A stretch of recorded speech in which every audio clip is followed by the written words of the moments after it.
오늘 준비한 기사는 제가 가져왔는데 이제 국회 입법조사처에서 홈리스 청소년의 개념을 도입해야 된다라는 말이 나왔어요. 근데 이제 제가 준비한 기사에 A양에 대한 기사 그 내용이 짤막하게 나오는데 A양은 유년 시절부터 아버지에게 이유 없이 맞거나 욕설에 시달리는 일이 잦았다. 통금 시간으로 정해진 오후 6시 이후 집에 가면 아버지는 문을 열어주지도 않았다. 이런 날에는 지하철역 화장실에서 밤을 새웠다. A양은 나날이 심해지는 아버지의 폭력을 참지 못하고 가출을 결심했다. 처음에는 PC방을 전전하며 시간을 보내다가 수중에 돈이 떨어진 뒤에는 공원이나 빈 건물에서 쪽잠을 잤다. 이게 A양에 대한 앞에 기사에 나와 있는 짤막한 내용이에요. 이 친구 어떻게 생활할 수 있을까요? 근데 이 친구들이 그 가정의 문제라던가 아버지가 문을 열어주지 않는 이런 것들이 쉼터에 간다고 해서 해결이 될까요? 후기 청소년이 지나고 24살이 되었을 때 이 친구들은 그럼 어디로 가야 되나? 아무것도 없고 집도 없는데. 그래서 지금 현재 우리 법률에는 노숙에 대한 지원이 되고 있는 건 알고 계시죠? 네. 근데 법률 자체에 홈리스 청소년에 대한 게 없기 때문에 맞아요.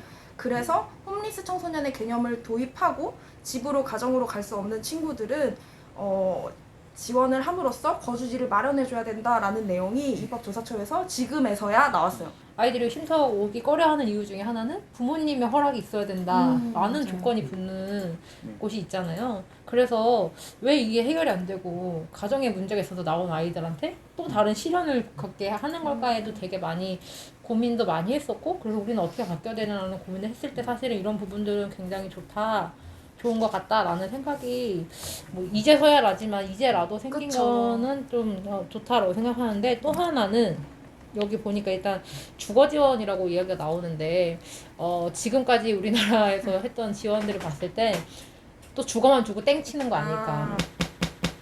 왜냐하면 맞아요. 그거 준다고 사실 다 되는 거 아니거든요. 사실 저도 마찬가지 같아요.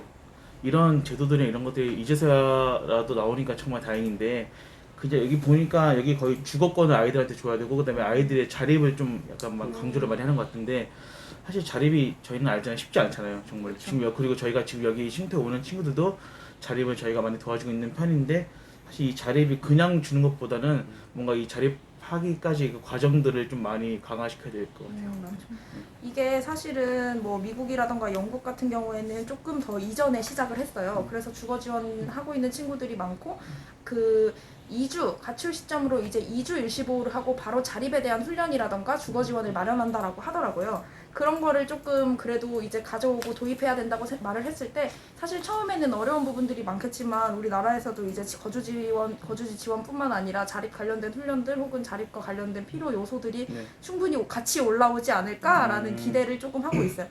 생존형 가출이라고 하잖아요. 여기서도 정말로 가정으로 복귀할 수가 없는 친구들에 대해서는 나이에 상관없이 어리다고 하더라도 자립에 관련된 충분한 요소들을 아이들한테 안내를 해주고 홀로 살아갈 수 있게 조금이라도 도움을 줘야 된다고 생각해요. 이미 이전에 이랬던 경우가 엄청 많았잖아요. 그쵸. 가정에 근본적으로 문제가 있어서 집으로 돌아갈 수 없는, 어떻게 보면은 청소년이라든지 저도 그렇고 누구나 가정은 되게 편안하고 보호받을 수 있는 자기 안식처 같은 공간이잖아요. 근데 그런 곳으로 가지 못하는 부분에 대해서 뭐 관련 자료라든지 조사 연구도 되게 많은 걸로 알고 있어요. 그래서 뭐 청소년 정책연구원에만 들어가도 관련 논문도 엄청 많은데, 그만큼 뭐 여가부라든지 아니면 우리나라 정부에서도 그런 거에 대해서 문제가 있고 어떻게 해야 될 건지에 대한 생각을 충분히 하고 있음에도 불구하고 이제서야 조금 시작된다는 게 조금 많이 안타깝기도 한 부분이기도 해요. 왜 문제인지 알고 있는데 왜 이제서야 시작하냐라고 조금 되물어보고 싶은 좀 느낌이 들고, 그리고 아까 아름쌤이 말씀하신 것처럼 뭐 미국이라든지 영국에는 이제 관련 법도 있고 하다 보니까 애들이 뭐 집으로 가정으로 돌아가지 못하는 경우에 자립할 수 있도록 조금 도와주는 부분. 근데 아까 주임님이 말씀하신 것처럼 그렇게 되면은 단순히 주거만 지원해주고 땡치지 않을까라고 지적을 해주셨는데, 무조건 그럴 것 같은 느낌이 드는 거예요. 왜냐면은 지금도 왜 문제인지를 알고 있는데 문제인지를 알고 있는데 도입하려고 하는 중간 단계이잖아요. 맞아요.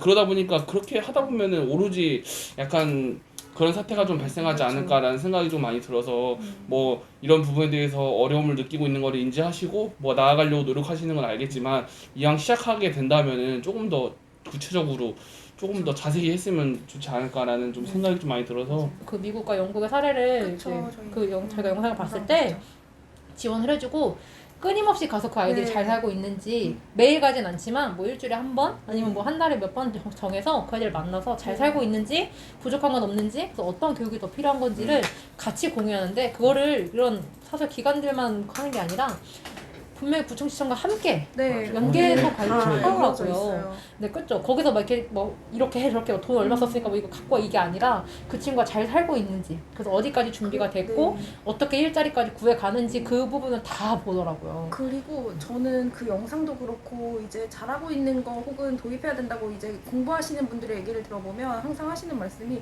그 아이들의 주체성을 인정해주고 그들이 스스로 선택하고 자립에 있어서도 뭔가를 선택하고 거기에 책임을 질 수 있게 만든다란 말이에요. 근데 저희는 우리나라는 아직까지는 약간 지시의 역할이죠. 그렇죠. 이거 이렇게 하고 이거 이렇게 해야 돼. 이러니까 아이들은 사실 거기서 벗어날 수밖에 없어요. 그런 입장이다라고 하면. 근데 만약에 이렇게 된다라고 하면 정말로 아이들이 홀로 살아갈 수 있게 진짜로 현실적인 도움을 줄 맞아요. 수 있는 것들이 마련이 됐으면 좋겠어요. 또 하나 바라는 건 분명히 또 저렇게 나오진 않겠죠? 싱커 생활 몇 년 아, 했던 네. 친구들 위주로 저는 사실 그 아, 기간의 네. 경험이 네. 참 웃기거든요. 왜냐면 오늘 튀어나왔어도 오늘 우리가 발견을 했어도 그 친구는 되게 오랫동안 그 문제를 안고 있어서 독립을 생각하고 나왔을 수도 있는데 쉼터 생활을 그렇게 오래 하지 않았으니까 그리고 네. 그거 있잖아요. 그래서 저는 사실 이런 문제가 그런 이렇게 지원을 할 거라면 이런 아이들을 두고 그런 사례에 대한 회의를 우리랑 지원해주는 분이랑 같이 회의를 해서 이 친구한테 지금 이런 게 필요한지 아닌지에 대한 논의를 함께 한 다음에 좀 진행하는 그런 절차가 좀 있었으면 좋겠어요. 이제 홈리스 청소년들을 지원하려고 이제 막 발을 내딛고 있는 단계인 것 같아요. 그러다 보니까 이제 뭐 그 과정에서 아까도 앞에도 얘기했던 것처럼 문제점도 있을 것이고 어려움도 있을 것이지만 결론적으로 우리는 그러한 청소년들을 도와주기 위해서 시작하고 있는 부분이잖아요. 저희도 그렇고 관련 법을 이제 진행하고 계시는 분들도 그렇고 그러니까 애들을 도와주려고 하는 그 마음이 변치 않았으면 좋겠어요. 그 마음을 가지고 애초에 시작을 하셨으니까 처음부터 끝까지 좀 제대로 된 걸로 시작을 해줬으면은 좋겠습니다. 너무 좋습니다. 와, 좋습니다. 좋네요. 정리가 됐나요? 네, 네. 너무 좋았습니다. 수고하셨습니다.